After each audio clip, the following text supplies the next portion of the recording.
Assalamualaikum warahmatullahi wabarakatuh. Salam sejahtera buat kita semua. Semoga kita selalu dalam lindungan dan limpahan rahmatnya.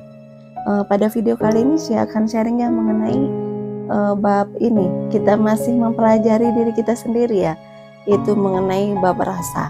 Nah, rasa itu memang manusia dibekali dengan rasa yang semua orang itu sama, dan itu mempunyai antena ya, yang kalau kita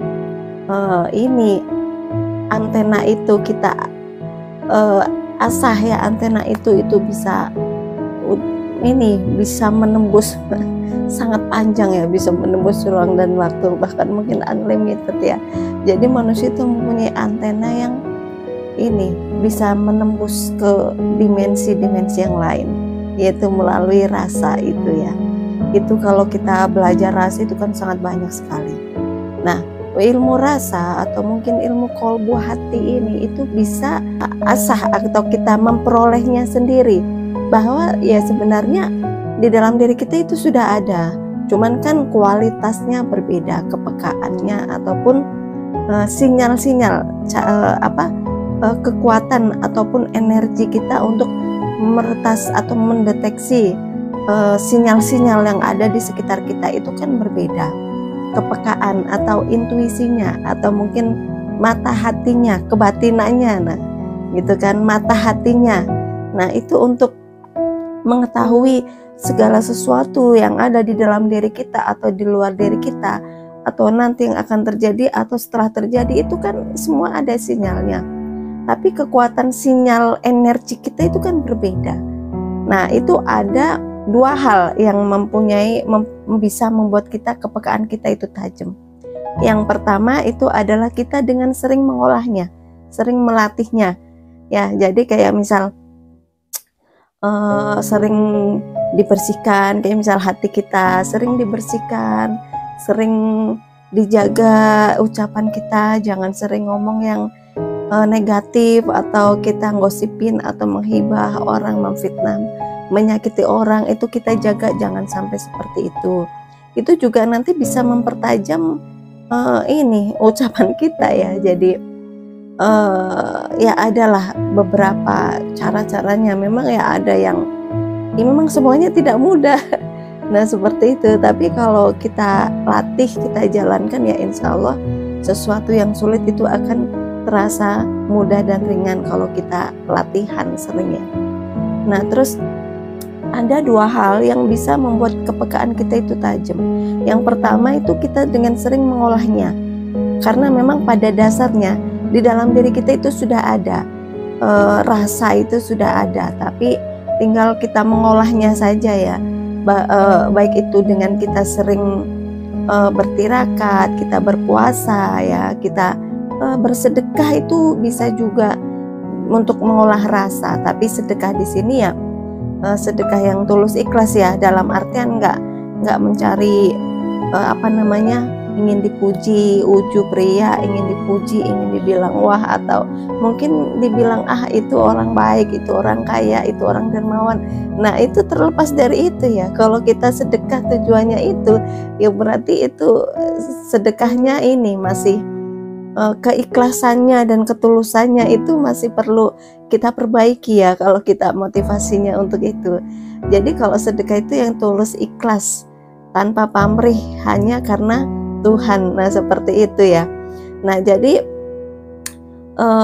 dengan banyak sedekah kita jadi merasakan jiwa sosial kita itu lebih tinggi. Jadi oh ya, bagaimana kita ada rezeki, kita berbagi ke orang lain. Nah, seperti itu ya, melatih jiwa sosial kita. Nah, tapi yang selanjutnya selain dengan sedekah itu dengan kita bertirakat, berpuasa. Jenis-jenis puasa itu banyak sekali ya. Ada puasa ya sesuai dengan kebutuhan masing-masing lah.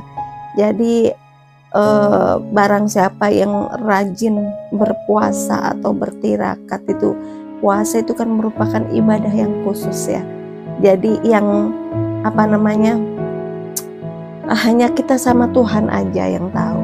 Ibadah yang spesial, yang istimewa dibandingkan dengan ibadah-ibadah yang lain. Dan Allah juga menyebutkan dalam Al-Quran, menjelaskan mengenai puasa, bahwa kewajiban puasa bagi kalian seperti umat-umat terdahulu.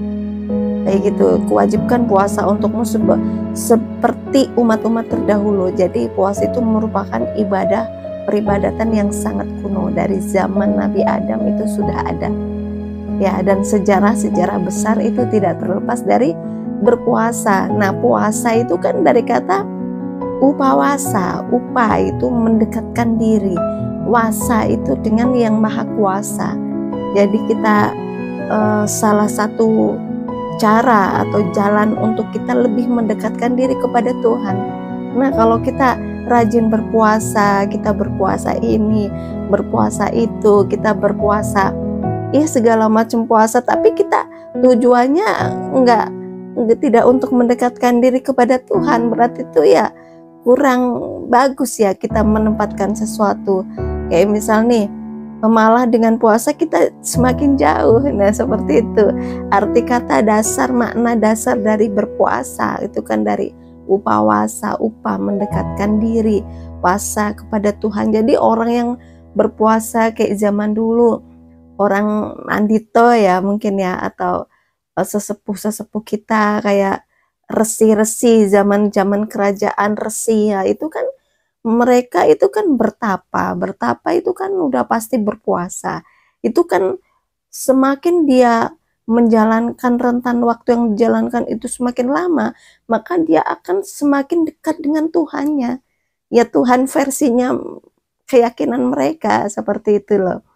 Kayak misal zaman dulu nenek moyang kita ada yang Hindu Buddha ya, versinya Hindu Buddha. Kayak misal Islam sudah masuk ya secara keyakinan Islam. Nah, seperti itu. Jadi tujuan yang pertama itu untuk mendekatkan diri kita kepada Tuhan.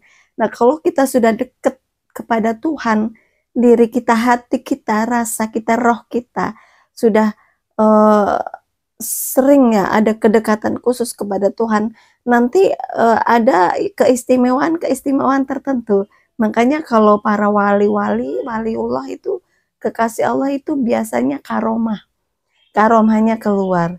Kalau zaman dulu Hindu Buddha ya, dalam ajaran Hindu Buddha, orang yang sering berpuasa itu dikasih kelebihan oleh Allah berupa senjata, itu namanya cakti. Ya zaman dulu kayak resi-resi kayak gitu, resi terus begawan. Kalau resi kan dia orang-orang yang suci ya, jadi udah tidak berpikir ke duniawi lagi, terus dia ini menyepi terus mendekatkan diri kepada Tuhan. Nah, orang-orang seperti itu, raja-raja zaman dulu itu pasti didampingi oleh resi atau guru spiritualnya tersendiri. Jadi ada khusus ya, guru spiritual khusus.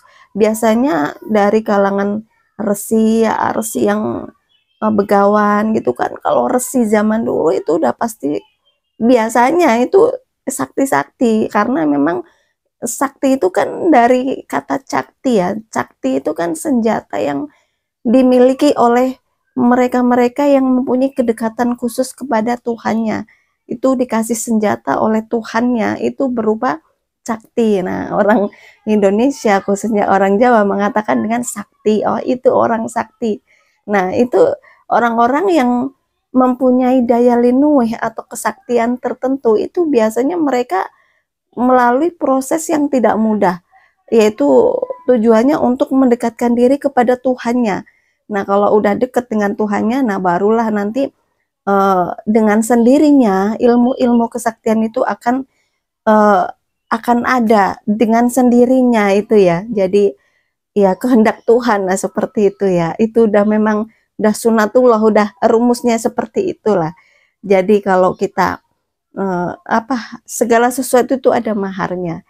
Kayak gitu, kayak kita pingin pinter ya kita harus sekolah. Kita pingin punya rezeki ya kita harus berusaha bekerja. Nah, seperti itu ya. Kayak kita kepingin deket kepada Tuhan ya kita harus menempuh jalan-jalan yang supaya yang bisa untuk mendekatkan diri kepada Tuhan. Nah, nanti di situ akan dibasih kelebihan berupa cakti. Nah, kalau di dalam Islam itu sama, hampir sama. Wali-wali zaman generasi pertama, kedua, ketiga itu diberi kelebihan oleh Allah itu berupa karomah. Itu supaya karomah itu keluar ya, itu juga harus menjalani proses-proses tertentu, ya, tertentu sesuai dengan gurunya masing-masing. Kayak Sunan Kalijogo dulu, kan gurunya Sunan Bonang ya, dituntun oleh Sunan Bonang. Harus begini-begini, harus tapang rame, harus bertapa di pinggir sungai selama 3 tahun. Nah, seperti itu ya. Syekh Abdul Qadir Jailani dibimbing gurunya selama 23 tahun di padang pasir. Itu bertapa, mendekatkan diri kepada Tuhan sambil mengamalkan zikir tertentu ya, zikir kolbu. Nah, itu nanti karomahnya keluar. Nah, seperti itu. Jadi kalau zaman kerajaan dulu Hindu-Buddha itu resi-resi zaman dulu itu senjatanya itu ya sakti. Kalau wali itu senjatanya dikasih oleh Allah untuk menyebarkan ajaran Islam itu berupa karomah. Nah, kayak misal karomah itu kayak bisa, ya pokoknya banyak ya kalau kita belajar sejarah karomah-karomah Sunan Kalijogo, terus Perwali Songo, terus Syekh Maulana Malik Ibrahim, Syekh Abdul Qadir Jailani. Karomahnya keluar itu dengan berpuasa. Kita mengendalikan bahwa di dalam kitab tasawuf ada ya, bahwa manusia sesungguhnya musuh yang paling nyata itu adalah hawa nafsu kita sendiri. Kalau kita bisa mengendalikan apa yang ada di dalam diri kita, terutama hawa nafsu kita, maka kita akan bisa dengan mudah untuk mengendalikan apa yang di luar diri kita. Nah, tetapi kalimat ini kan ini ya, jangan kita makan mentah-mentah. Ini suatu kiasan. Meskipun satu kalimat itu ya, kita mengendalikan yang di dalam diri kita, maka kita akan bisa mengendalikan di luar. Itu kalau ditafsirkan jadi banyak banget. Jadi ini jangan dimakan mentah-mentah ya, nanti jadi salah paham. Nah, itu para wali-wali Songo, wali zaman dahulu ya, itu seperti itu. Jadi mereka dengan mematikan rasa atau mengendalikan hawa nafsu yang ada di dalam dirinya, terus mematikan babakan hawa sanga itu, hawa 9. Adalah ya nanti tata caranya, maksudnya hal-hal yang harus dilakukan itu apa untuk kita bisa mengolah apa yang ada di dalam diri kita. Nah, melalui kita mendekatkan diri kepada Tuhan, terutama dengan zikir-zikir tertentu ataupun amalan-amalan yang sudah dikasih oleh guru spiritual kita masing-masing. Nah, seperti itu. Tapi secara garis besarnya nanti kita bahas next time ya. Nah, itu tadi ya. Jadi bahasan kita, seseorang bisa mempunyai mata hati yang tajam, mempunyai penglihatan batinnya itu kuat, tajam, intuisinya tinggi, itu bisa karena dia latihan secara mandiri ya meskipun dibimbing gurunya, tapi dia mengolahnya sendiri. Nah, ada juga yang kedua merupakan faktor terah atau keturunan atau nasab. Jadi meskipun orang nggak belajar atau cuma belajar sedikit aja, tetapi karena sudah mempunyai wadah yang cukup kuat dan mampu untuk mewadahi suatu ilmu, maka itu akan dengan mudah dia mempunyai hal-hal atau kelebihan yang tidak dimiliki oleh orang lain. Ya, contohnya dulu leluhur kita punya intuisi yang tajam nih, kebatinan yang kuat. Nah, bisa mendeteksi energi gelombang yang ada di sekitarnya, baik jangka pendek ataupun dalam waktu ini dekat ataupun jauh ya, jarak dekat ataupun jarak jauh. Nah, kita tanpa belajar, kita tanpa berpuasa, kita tanpa harus latihan begini-begini ya, kita latihan, kita berwirid, zikir biasa gitu. Tapi karena ada faktor terah atau nasab keturunan, itu akan lebih mudah. Nah, seperti itu, karena wadahnya itu sudah kuat. Nah, jadi, tapi terkadang orang yang ini kan orang-orang yang terpilih ya, yang dipilih oleh leluhur. Nggak semua keturunan itu dipilih. Nah, jadi hanya tertentu yang mempunyai kriteria tertentu yang dipilih oleh leluhur kita. Nah, seperti itu. Nah, yang selanjutnya, kalau orang yang dia belajar mengolah kebatinannya itu secara mandiri atas keinginan dan ke usaha sendiri, nah itu kan berarti dia udah siap untuk mempelajari itu. Tapi terkadang kalau itu merupakan faktor dari warisan ya, warisan atau terah keturunan dari atas ke bawah leluhur kita, terkadang yang dikasih itu kita terkadang ya memang ada yang kuat, yang sudah siap, ada yang belum. Nah, terkadang kalau orang yang belum siap jadi merasa risih ya. Jadi begini, terkadang ada orang yang belum siap, dia dikasih suatu kelebihan dari leluhur ya, suatu penglihatan batin gitu. Tanpa belajar, meskipun belajar sedikit, dikasih kelebihan jadi dia intuisinya tinggi, bisa mengetahui hal yang gaib, terus bisa mungkin ya tahulah bab-bab yang halus, makhluk-makhluk halus, nah seperti itu ya. Nah terus apa namanya, jadi dia bisa mendeteksi ketemu seseorang, jadi tahu nih, oh ini orang jahat, ini orang baik, tanpa dia belajar ya, belajar mengolah eh, rasanya, mengolah batinnya, itu dia tajam, bisa mendeteksi, oh ini orang lagi ada masalah pribadi seperti ini, itu tahu. Nah kalau kita nggak siap, itu bisa membuat kita risih ya, dalam artian apa, jadi hidup kita nggak kurang tenang. Jadi karena kita ketemu sama orang, kita ngobrol, kita kenal, ya meskipun udah kenal lama atau belum, tanpa dia menceritakan segala sesuatu masalahnya ke kita udah tahu duluan.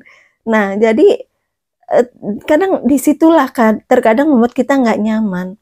Jadi energi kita itu gampang apa namanya ya, terlalu mudah kita untuk mengetahui sesuatu hal yang itu kehidupan orang. Jadi itu juga merupakan kekurangan juga ya kalau kita belum siap. Jadi kita itu nggak nyaman.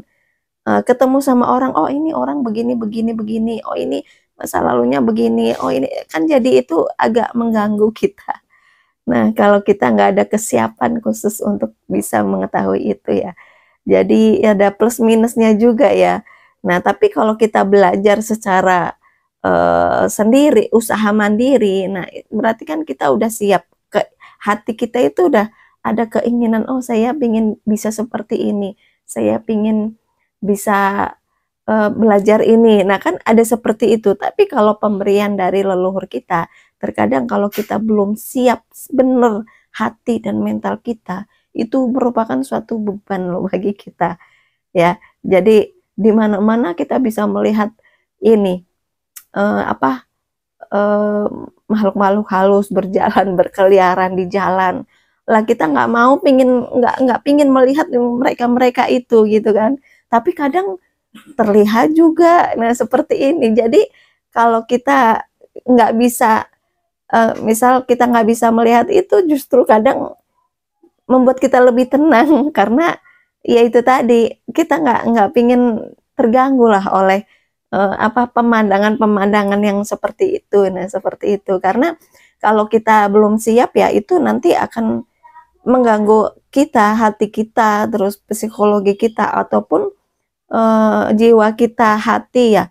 Jadi rasa kita itu jadi kurang nyaman kalau kita terlalu sering melihat hal-hal yang kasat mata. Nah seperti itu, kayak di jalan, di tempat angker, sering melihat ini, nanti justru kadang merasa ketakutan sendiri kayak gitu loh ya kan. Kadang diikutin apa-apa. Nah jadi ya kita memahami, kita bisa belajar hal-hal yang seperti itu ya ada plus minusnya juga ya. Jadi nggak, ya kita belajar ya sesuatu yang bermanfaat lah ya buat kita ya ke depannya. Nah seperti itu untuk kehidupan kita.